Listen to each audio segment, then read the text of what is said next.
Tati!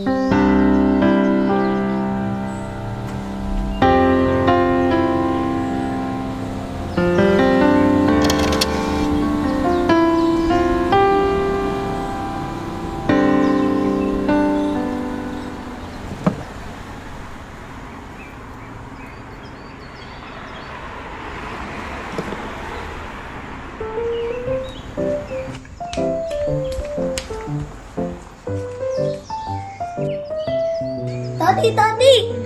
Tati! Bakit?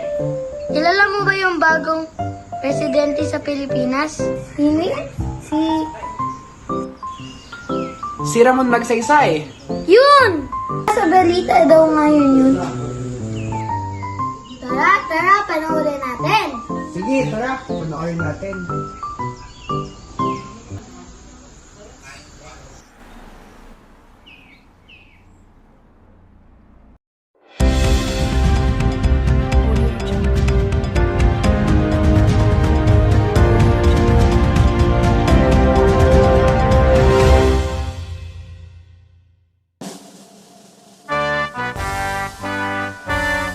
The year is 1953, and the Philippines have stand across the crossroads of history, and the people have spoken loud and clear. Ramon Magsaysay got the total votes of the president against Elpidio Quirino. So hereby we announce you that the official of the newly elected president of the Republic of the Philippines is Ramon Magsaysay. Teka. Bakit nga ba si Ramon ang pinili ng taong bayan? Paano siya naging pangulo mula sa pagiging isang simpleng lingkod sa bayan? Ano ang mga nagawa niya noon na nagpatibay ng tiwala ng mamayan? Ano ang mga prinsipyo at aksyon ang nagdala sa kanya sa pinakamataas na posisyon sa bansa? At higit sa lahat, ano ang kwento sa likod ng kanyang tagumpay? Tara, bumalik tayo sa nakaraan.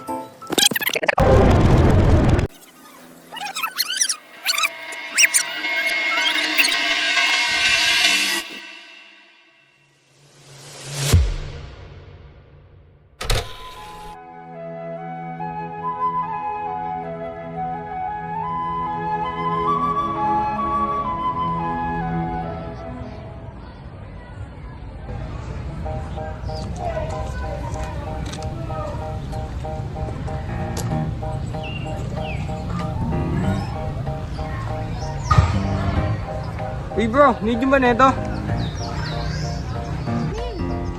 Jacob, kailangan mo ng tawon. Oo, need ko yan. Kailangan mo ng Ay, tawon. oo, kailangan ko yan. Uy, Jasmine, kamusta naman yung tinanim mong halaman? Okay naman, andun. Ikaw ba? Tapos mo na ginagawa mo? Oo. Min, nilagyan mo na ba ng pataga yung tinanim mo? Huwag, baka mahaluan ng kemikal. Eh, paano lalaki yun? Antayin na lang natin yung panahon na lumaki yung ating tinanim. Uy, si Sir Ramon ang bait ano. Oo nga eh, binibigyan niya lahat ng pangailangan natin. What if manalo siya sa eleksyon? Ewan natin. Sana. Teka lang pre ah, magpapasalamat lang ako sa pagbisita ni Sir Ramon. Sige pre. Sige pa. Sige pre.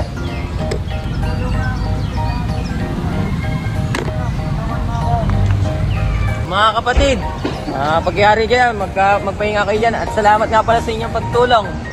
Nakaka-improve kayo ito sa ating bayan. Sir Ramon, thank you po sa pagbisita dito. At malaking tulong po sir, ginawa niyo sa amin. Kahit pwede naman po kayo hindi pumunta dito, ang layo-layo po ng pinanggalingan niyo. Wala ka naman kapatid, nandito ako. Basta nandito ako, handang tumulong sa inyo. Sige po Sir Ramon, thank you po.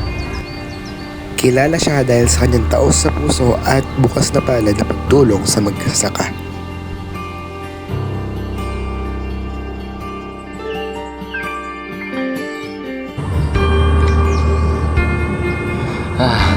Ang bango ng simoy na hangin.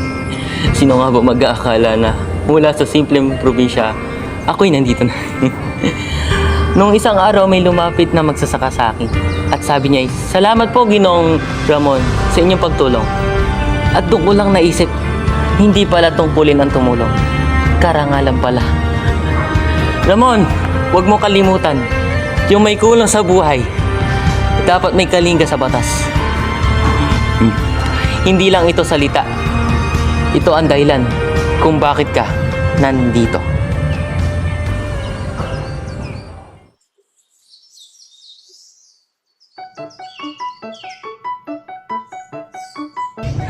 O yung jingle writing natin Wednesday, na kailan ba tayo gagawa? Hindi ko alam.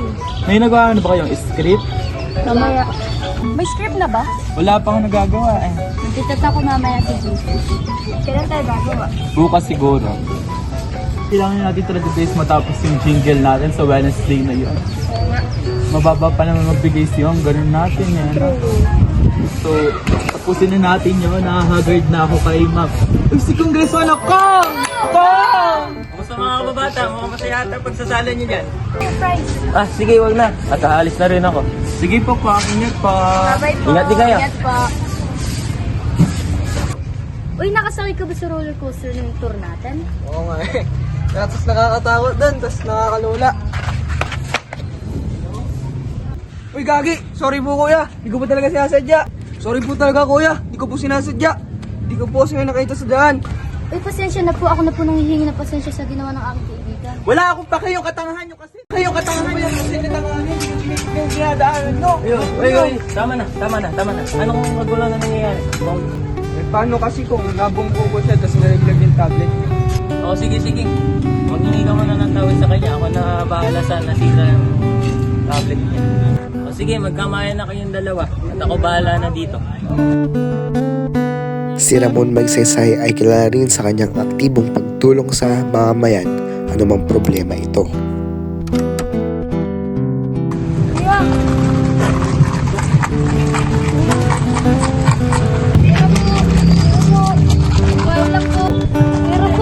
Pera po. Pangkain lang po. Grabe naman yung bansa sa Pilipinas ngayon. Kahit mga bata nakakaranas ng pensyong buhay. Sana na mabuting presidente na tutulong sa mga mahihirap. May darating pa kayang leader na uunahin ang kapakanan na mahihirap? Sino ang magtatanggol sa mga walang boses sa lipunan? Kailan kaya tayo magkakaroon ng isang leader na tunay at para sa masa? Yan ang tanong ng karamihan. Uy, ulit. Okay ka na ba yan? Kumain ka na ba? Sige, ito yung pera. Salamat po. Tsaka ito yung tubig. Salamat po. Salamat. Kaya kumain ka ng mabuti ha. Nakakabili ka, huwag mong sasayangin yan. Ingat ka. Salamat po.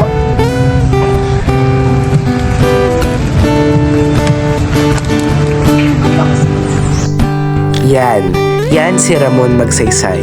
Isang leader na hindi lang nasa mataas na posisyon, kundi bumababa rin para abutin ng kamay ng karaniwang tao.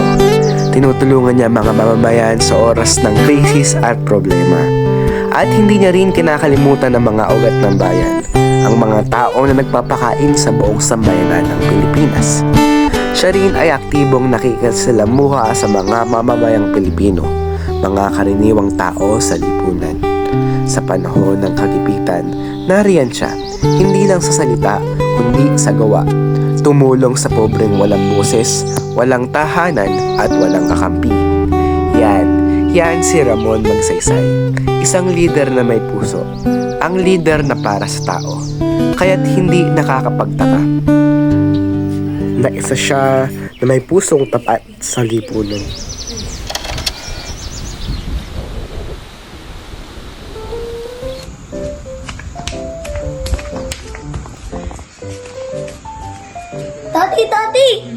Toti! Bakit? Kilala mo ba yung bagong presidente sa Pilipinas? Sino? Si Ramon Magsaysay. Yun! Sa balita daw ngayon yun. Tara, panoorin natin. Sige, tara. Panoorin natin.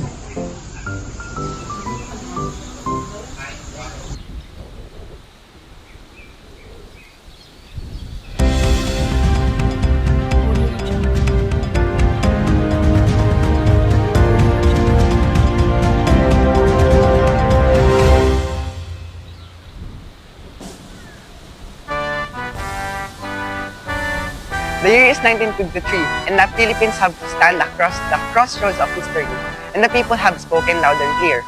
Ramon Magsaysay Wagatel, total votes of the president against Elpidio Quirino. So hereby we announce you that the official of the newly elected president of the Republic of the Philippines is Ramon Magsaysay.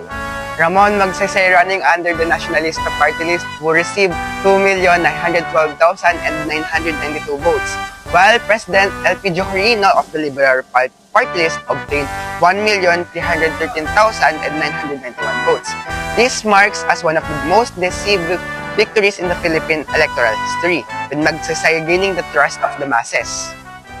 Mabuhay Pilipino, mabuhay Pilipinas. Congratulations, Ramon Magsaysay.